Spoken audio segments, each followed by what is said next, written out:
Complete guide to right stick switching in FC 25. You guys know how important this is if you've been watching on the channel, and if you watch any pro play, they always use right stick switching at least 90% of the time. I cannot stress to you enough, once you've implemented this, your defensive game will increase and improve by tenfold, guaranteed. Now what I will say is right stick switching is the hardest defensive technique.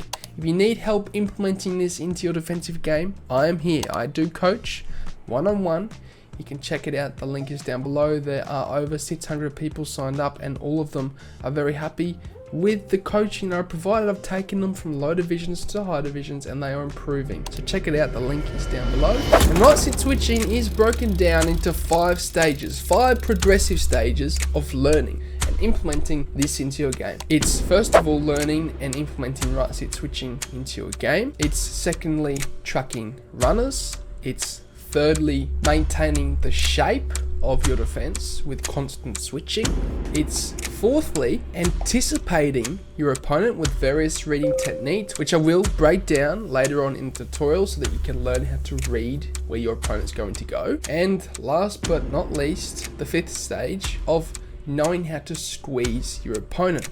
And once you learn right stick switching step by step, each of these stages, you will have no trouble defending like a professional player, and I can guarantee it. Firstly, learning right stick switching. If I take you back to when I was first implementing this into my game, I knew I had to force myself to use it, because if I kept referring back to L1, it would just be the easy way out, the easy solution, which is not the case if you want to learn how to improve your defensive game. So go into kickoff and force yourselves to start using right stick switching. Flick the right stick, attempt to switch to any defender that you like or want in that situation so that you can practice getting the angles, and that is the first step. Learning the angles of right stick switching so that your accuracy is 90%. And then you can work on speed. But the first thing is always the accuracy. So if you do want to learn right stick switching, I recommend going into kickoff, flicking the right stick to all the players around. Put it to easy if you need to, just to practice switching between your defenders, and then you can try and implement it into your game. The second step is tracking. The reason why it's the second step is because I believe it's one of the easier methods to start implementing into your defensive game once you've gone from that kickoff stage. And if you see any runner, you need to track them, and it incorporates flicking the right stick from the player that you have control of towards the defender near the runner so that you can run alongside him and track him in behind. If you don't, as we know, unfortunately they will get in behind and you will concede the majority of the time. And if you are a conceder of counter-attacks, this may be the reason why. So be sure to start implementing the tracking method of defending in FC 25 with the right stick as the second stage, so that you can slowly but surely move in to the third stage of maintaining the defensive shape. The third stage, keeping the shape. You see, what this entails is constantly switching between your defenders. You need to keep the shape of your defense. If you can't do that, if you can't control all your defenders at once when you need to, unfortunately you will not defend at a higher level, because a lot of people just control one defender and expect the AI to do all the work for them. Well, if you're playing against a high caliber attacker, they're going to break you down every single time. So you need to learn how to right stick switch and keep the shape with all your defenders. Now what this entails is flicking constantly between your defenders and pushing them up slightly. What the push up slightly does is it forces the opponent on the ball to do something. Because if you're just going to switch between the other defenders and stay in the position, they could just stand still and not do anything. You need to force them to do something. You need to put pressure onto them. So you want to switch to the first defender, run him up towards the ball carrier, then switch to the defender beside him, run him up with him, then switch to the defender behind you, run him up with him. And it's a constant process of moving your defenders up simultaneously in a line, in a formation, whilst maintaining that defensive shape to put pressure onto the opponent, maintain the shape, and progressively, slowly but surely, start to anticipate where your opponent's going to go. And that does bring me into the fourth stage of anticipating your opponent. Now, to anticipate where they're going to go, you need to obviously know where they're going to pass, and that incorporates reading your opponent. So you may be maintaining that shape, but you need to be looking out for signals, and that is the first method of reading your opponent. A signal is when an attacker is situated in front of a defender. So essentially they are showing for the ball.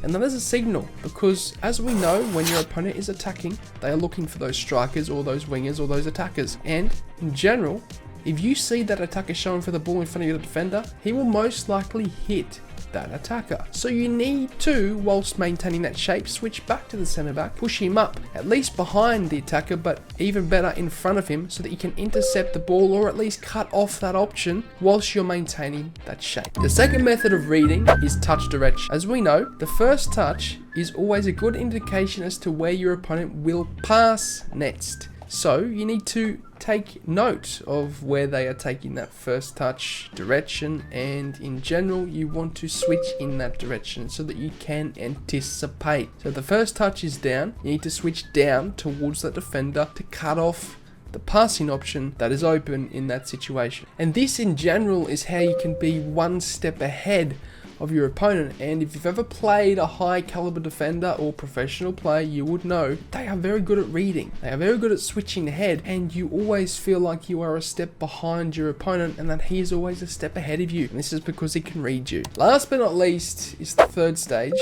or the third method of reading someone, and that is of course learning common trends of play, or flows of play as I like to call it. When you play FC25, you will learn common tendencies of your opponents. In general, we are human, so we do the same thing over and over again. And these are the sorts of things you need to take into consideration when defending and reading your opponent. For instance, when someone goes out wide to the wing, they always want to come into the center to score. So switch proactively ahead and cut off those options inside as he goes to turn back. That is the only way you can read your opponent and be one step ahead, and essentially squeeze him off the ball, because the only way you can squeeze someone is if you know where they're going, so that you can switch ahead of where they go before they even made the pass, that you can be proactive in your defense. And that does bring me into squeezing opponents, the most advanced method of right stick switching. But if you can do this, you will defend like Anders, I guarantee it. And that incorporates essentially knowing how to switch between three defenders at once, and knowing the run up and switch off technique. Now, the run up and switch off technique is you running up with the first defender and then switching off with the right stick to the second defender near him, to then second man press with the first defender you ran up with, but then cut off a passing option with the second defender that you selected. And then once you've done that, incorporate the third defender and cut off the other passing option. That is how you can keep three players in a line and squeeze someone off the ball, specifically when they are in situations like on the wing. Because if you see they are isolated, there's minimal options, you can use this squeezing technique to squeeze them off the ball and give them no options. Now, it is important that when that obviously attacker that was second man pressing gets close to the attacker on the ball, that you reselect him with L1, and then you can get the tackle in manually. But in general, you want to know the run up and switch off technique with the right stick to know how to squeeze. And it is a constant process of that. Run up, switch off, second man press. Run up, switch off, second man press. Run up, switch off, second man press. And that is how you can squeeze someone off the ball with right stick. What I will say is right stick switching is the most important defensive technique that you can learn to improve your defense. If you don't have this in your defensive locker, you will continue to fail. And a tip I can give you as a final tip for you as a pro player with many years of experience, you need to force yourself to use it. Because if you start using right stick switching after you've watched this video, and then you keep missing, your accuracy is down, you never select the right defender, you're just going to revert back to L1. And that is not how you're going to get better. You need to force yourself to use it so that you can implement it and start getting the accuracy down pat, so that your speed can then increase and you can start implementing these techniques that I have taught you, okay? So be sure to force yourself to use it in FC25. There you have it, a complete guide to right stick switching. Now I am coaching. If you want me to help with your right stick switching, I can by all means help you out with that. Check it out, the link is down below. You can join the tight-knit community. There are monthly coaching classes, there is extra tutorials on there. Check it out, the link is down below. But of course, if you enjoyed this video, you may enjoy this one here. Thanks for watching. If you enjoyed the video, then I'd really appreciate it if you hit the subscribe button. And lastly, if you do want any pre-gaming fuel or supplement, then head over to atpscience.com, which is the first link in the description, and use the code DylanEtsATP at checkout to get yourself a discount. Not only is it the cheapest way to get supplements, but it helps me out a ton, guys, so thank you.